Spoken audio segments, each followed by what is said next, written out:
Radhe Radhe. Chapter 2, Text 13. As the embodied soul continuously passes in this body from boyhood to youth to old age, the soul similarly passes into another body at death. A sober person is not bewildered by such a change. The purport. Shine, every living entity is an individual soul. Each is changing his body every moment, manifesting sometimes as a child, sometimes as a youth, and sometimes as an old man.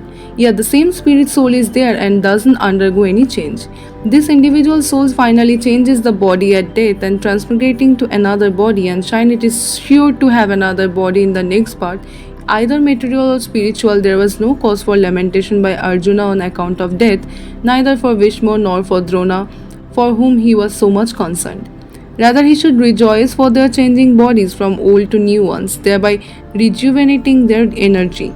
Such changes of body account for varieties of enjoyment or suffering according to one's work in life.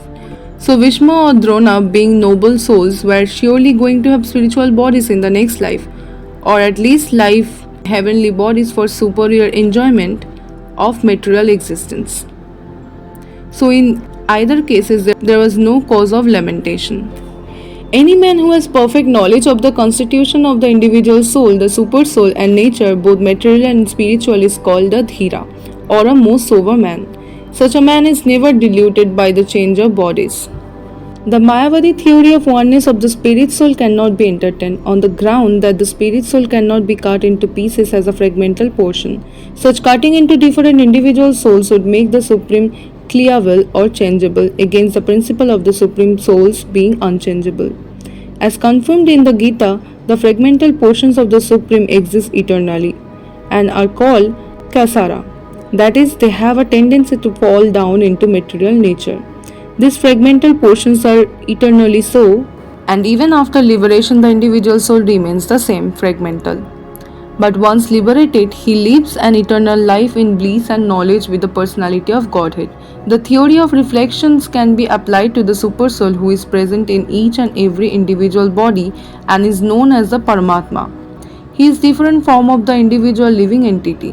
When the sky is reflected in water, the reflection represents both the sun and the moon and stars also. The stars can be compared to the living entities and the sun or the moon to the Supreme Lord. The individual fragmental spirit soul is presented by Arjuna and the Supreme Soul is the personality of Godhead Sri Krishna. They are not on the same level as it will be apparent in the beginning of the 4th chapter. If Arjuna is on the same level with Krishna and Krishna is not superior to Arjuna, then their relationship of instructor and instructed becomes meaningless. If both of them are diluted by the illusionary energy, then there is no need of one being the instructor and the other the instructed. Such institution would be useless because in the clutches of Maya, no one can be an authoritative instructor. Under the circumstances, it is admitted that Lord Krishna is Supreme Lord, superior in position to the Arjuna, who is a forgetful soul deluded by Maya. Radhe Radhe.